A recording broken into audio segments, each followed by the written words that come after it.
سورۃ البقرہ کی آیت نمبر 114۔ الحمدللہ وکفی والسلام علی عبادہ الذین اصطفی، خصوصاً علی سید الرسل وخاتم الانبیاء وعلی آلہ واصحابہ الاتقیاء۔ اما بعد فاعوذ باللہ من الشیطان الرجیم، بسم اللہ الرحمن الرحیم۔ ومن اظلم ممن منع مساجد اللہ ان یذکر فیہا اسمہ وسعی فی خرابها،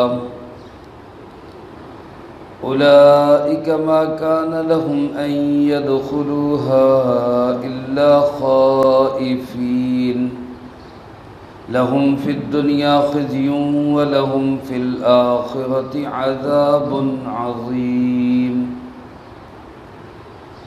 ومن أظلم، اور اس سے بڑھ کر ظالم کون ہوگا،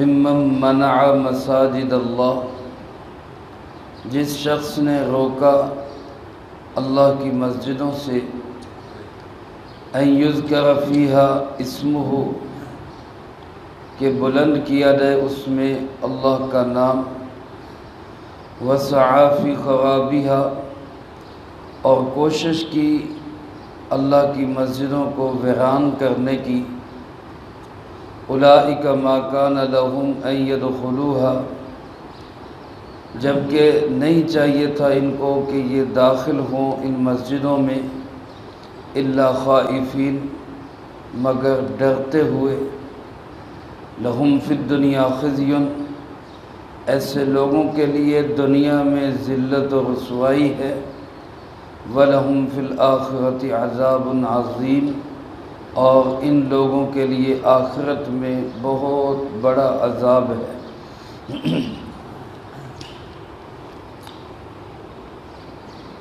اس آیت مبارکہ میں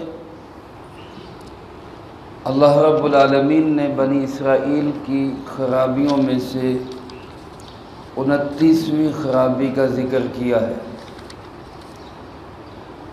پہلے پارے کے تقریباً چوتھے رکوع سے بنی اسرائیل کا تذکرہ شروع ہوا، اور یہ اب 14واں رکوع ہے، بنی اسرائیل کا ہی تذکرہ چلا آ رہا ہے۔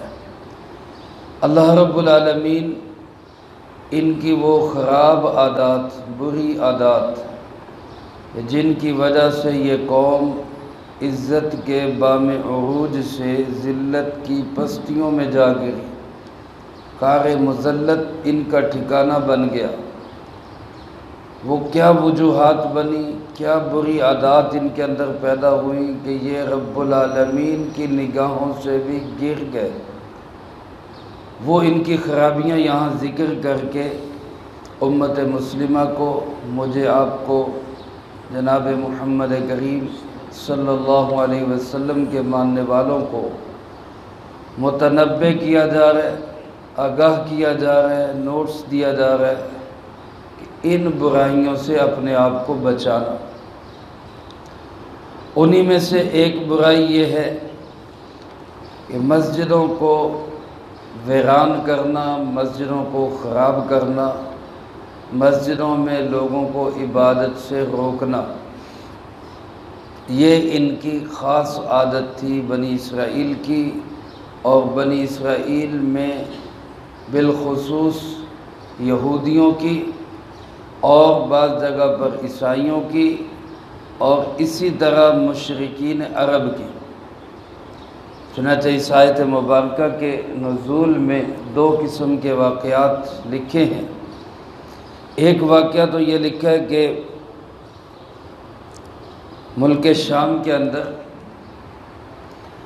بیت المقدس پر قبضہ تھا یہودیوں کا، اور یہودیوں نے جب حضرت یحییٰ علیہ السلام کو شہید کیا تو ان کا انتقام لینے کے لیے عیسائی روم کے لوگ کسی بادشاہ کی زیر قیادت انہوں نے بیت المقدس پہ حملہ کیا اور بیت المقدس کی حرمت کو پامال کیا، اس کو خراب اور ویران کرنے کی کوشش کی، اس کے اندر خنزیروں کے استبل بنائے اور اس کی بے حرمتی کی، اور عیسائی اس چیز پر فخر کرتے تھے کہ ہم نے یہودیوں سے یہ انتقام لیا تھا۔ گویا مسجدوں کو ویران کر کے، اللہ کے گھروں کو برباد کر کے اس پہ ناچنا، اس پہ فخر کرنا، یہ ایک انتہائی درجے کی حماقت اور قابل مذمت حرکت ہے۔ اسی طرح یہودی وہ مسلمانوں کو مختلف قسم کے اشکالات اور شبہات میں ڈال کر مسلمانوں کو مسجدوں میں آنے سے روکتے تھے۔ مثلاً یہی جو اگلی آیت میں بھی بات آ رہی ہے کہ جی قبلہ کبھی بیت اللہ کو بناتے ہیں، کبھی بیت المقدس کو بناتے ہیں، کبھی پھر بیت اللہ کو بناتے ہیں، تو یہ کیا نماز پڑھ رہے، یہ کیسی عبادت ہو رہی؟ تو گویا ایسے سوالات کر کے یہ بھی مسلمانوں کو مسجد سے روکنے کی کوشش کرتے۔ اسی طرح جناب محمد کریم خاتم النبیین صلی اللہ علیہ وآلہ وسلم عمرے کا احرام باندھ کر اپنے ساتھیوں سمیت صحابہ کرام رضی اللہ تعالی عنہم اجمعین کے ساتھ آپ عمرہ کرنے کے لیے جا رہے ہیں، اور مشرکین عرب نے آپ کو روک دیا۔ حدیبیہ کے مقام پہ جہاں صلح کی، پھر وہ پورا واقعہ ہوا، وہ اس مقام سے ان کو روکا کیوں گیا کہ یہ عمرہ نہ کر سکے، اللہ کے گھر سے روک دیا۔ حالانکہ قربانی کے سواریاں، قربانی کے جانور ساتھ تھے، پھر بھی روک دیا گیا۔ تو بعض حضرات فرماتے ہیں کہ اس واقعے کے تناظر میں بعض پہلے واقعے کے ضمن میں بہرحال کوئی بھی واقعہ ہو، اللہ پاک نے عمومی الفاظ میں فرمایا کہ اس سے بڑا ظالم انسان کون ہو سکتا ہے جو اللہ کی مسجدوں سے روکے، مساجد اللہ۔ علماء نے لکھا ہے اس مساجد اللہ میں مسجد حرام بھی داخل ہے، مسجد حرام جس میں ایک نماز کا ثواب 1,00,000 نمازوں کے برابر ہے۔ اللہ پاک ہم سب کو بھی وہاں کی نمازیں نصیب فرمائے۔ پھر مسجد نبوی علی صاحب الصلاۃ والسلام جس میں ایک نماز 50,000 یا 1,000 نمازوں کے برابر ہے، اللہ پاک ہمیں نصیب فرمائے۔ اور پھر اسی طرح مسجد اقصی، اس کے بارے میں بھی روایت ہے کہ اس میں ایک نماز کا ثواب 50,000 یا 1,000 نمازوں کے برابر ہے۔ یہ 3 مسجدیں تو انتہائی محترم مسجدیں، اور ایسی مسجدیں ہیں کہ ان میں نماز پڑھنے کے لیے سفر بھی کیا جا سکتا ہے۔ ان مسجدوں میں جا کے ہم نے نماز پڑھنی۔ علماء نے لکھا ہے کہ ان کے علاوہ کسی اور مسجد میں صرف نماز پڑھنے کے لیے سفر کرنا یہ درست نہیں ہے، کیونکہ ان 3 مسجدوں کا یہ مقام ہے، یہاں نماز پڑھنے کے لیے سفر کیا جا سکتا ہے۔ باقی مسجدیں ساری محترم، قابل احترام، ساری مسجدوں کا تقدس، عزت ہے، لیکن ان کے لیے سفر کر کے جانا کہ ہم مسجد کو دیکھنے جا رہے ہیں یا ہم مسجد میں نماز پڑھنے جا رہے ہیں، یہ ثابت نہیں ہے، سوائے مسجد قباء کے، جس میں جناب نبی پاک صلی اللہ علیہ وسلم نے ارشاد فرمایا جو مسجد قباء میں جا کر نفل پڑھے گا اس کو اللہ پاک عمرے کا ثواب عطا فرمائیں گے۔ اس لیے یہ چند مساجد جن کے لیے مخصوص فضیلت آ گئی، ان کے علاوہ باقی مساجد کو صرف دیکھنے کے لیے جانا یا وہاں نماز پڑھنے کے لیے جانا اور کوئی مقصد نہ ہو، تعلیم و تعلم یا تبلیغ یا کوئی اور، کیونکہ علم کے لیے سفر ہو سکتا ہے، حج کے لیے سفر ہو سکتا ہے، تجارت کے لیے سفر ہو سکتا ہے، لیکن کسی خاص ایسی درگاہ یا مسجد جس کی فضیلت نہ ہو اس کے لیے سفر کی اجازت نہیں۔ تو بہرحال فرمایا جو بندے جو لوگ اللہ کی مسجدوں سے لوگوں کو روکتے ہیں، اب روکنے کی بات کیا ہے؟ ایک تو یہی ہے کہ تالا بندی کر دیں، مسجد میں جانے نہ دیں، یہ بھی مسجد سے روکنا ہے، مسجد کو خراب کریں، ویران کریں، اجاڑنے کی کوشش کریں، نعوذ باللہ من ذالک۔ اور دوسری صورت علماء نے یہ لکھی کہ مسجد میں جا کر شور کرنا، مسجد کے نظام کو خراب کرنا، مسجد کے اندر بے ادبی بے حرمتی کرنا، یہ بھی مسجد سے روکنے والی بات ہے۔ یا اسی طرح مسجد کے باہر کھیل تماشے، ڈھول ڈھمکا اور اونچی آوازوں سے میوزک جس سے مسجد کی حرمت پامال ہو، علماء نے یہ لکھا کہ یہ بھی مسجد سے روکنے والی بات ہے۔ تو خلاصہ یہ کہ مسجد اللہ کا گھر ہے، اس کے پورے آداب کا خیال رکھنا یہ بہت ضروری ہے۔ حضرت علی کرم اللہ وجہ فرماتے ہیں انسان کی شرافت 6 چیزوں میں ہے، شرف انسانی، انسان کی بزرگی 6 چیزوں کے اندر ہے، ان میں سے 3 سفر میں، 3 حضر میں ہے۔ حضر کی 3 یہ ہیں، حضر کا مطلب اپنے مقام پر، اپنے مقام کی 3 فرمایا یہ ہے کہ قرآن کریم کی تلاوت کی جائے، پہلی بزرگی کی نشانی اور علامت یہ، اور دوسری علامت یہ کہ مسجدوں کو آباد کیا جائے، اور تیسری نشانی اور علامت، تیسرا کام یہ ہے کہ ایسی ٹیم تشکیل دی جائے، ایسی جماعت بنائی جائے جو خیر کے کاموں میں معاون ہو، نیکی کا حکم کرے، برائی سے منع کرے۔ یہ فرمائے انسانی شرافت اور بزرگی کے کام ہیں۔ اور سفر کے 3 کام یہ ہیں، سفر کے 3 کام یہ ہیں کہ اپنے خرچے میں سے، اپنے توشے میں سے اپنے رفقائے سفر پہ خرچ کرنا، اپنے سفر، اپنا جو زیادہ سفر ہے اس میں سے رفقائے سفر پہ خرچ کرنا، اور دوسری رفقائے سفر کے ساتھ اچھے اخلاق سے پیش آنا، اور تیسری یہ کہ رفقائے سفر کی خدمت کرنا۔ فرمایا یہ بزرگی کی علامات اور نشانیاں ہیں۔ تو ان میں ایک نشانی مسجدوں کو آباد کرنا۔ حدیث پاک میں قیامت کے دن اللہ پاک فرمائیں گے کہ میرے پڑوسی کہاں ہے، میرے پڑوسی کہاں ہے۔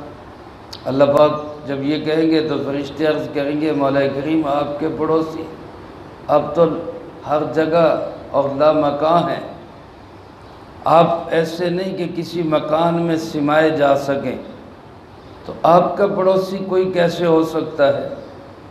اللہ رب العالمین فرمائیں گے کہ مسجدوں کو آباد کرنے والے میرے پڑوسی، ان کو بلائے، ان کو اعزاز کے ساتھ جنت میں داخلہ دیا جائے۔ تو مسجد کا آباد کرنا بہت بڑی فضیلت کی بات ہے۔ مسجد کی صفائی کا خیال رکھنا، اس کے نظم کا خیال رکھنا، اس کی خوبصورتی کا خیال رکھنا، اس کے ادب اور آداب کا خیال رکھنا، اس میں دنیا کی باتیں نہ کرنا، یہ بہت جو ہے نا مسجد کے اندر اس ادب کا بہت لحاظ کرنا ضروری ہے۔ ایک روایت میں آتا ہے کہ جب بندہ مسجد میں دنیا کی بات کرتا ہے تو ایک فرشتہ اس کو کہتا ہے اسکت یا حبیب اللہ، او اللہ کے دوست چپ کر جا۔ کیونکہ مسجد میں آیا تو ظاہر ہے مسجد میں وہی آ سکتا ہے جو اللہ کا دوست ہو۔ اب مسجد میں آ کے دنیا کی بات کر رہے ہیں تو فرشتہ کہتا ہے اللہ کے دوست، اللہ کے حبیب، اللہ کے پیارے چپ کر جا۔ چپ نہ کرے پھر دنیا کی باتیں کرے تو وہ پھر فرشتہ کہتا ہے اسکت یا عبد اللہ، اب مقام نیچے ہو گیا، پہلے دوست تھا اب ہو گیا اے اللہ کے بندے چپ کر جا، اب وہ مقام ختم ہو گیا۔ پھر بھی باز نہ آئے پھر دنیا کی باتیں کرے تو فرشتہ کہتا ہے اسکت یا بغیض اللہ، او اللہ کے دشمن چپ کر جا۔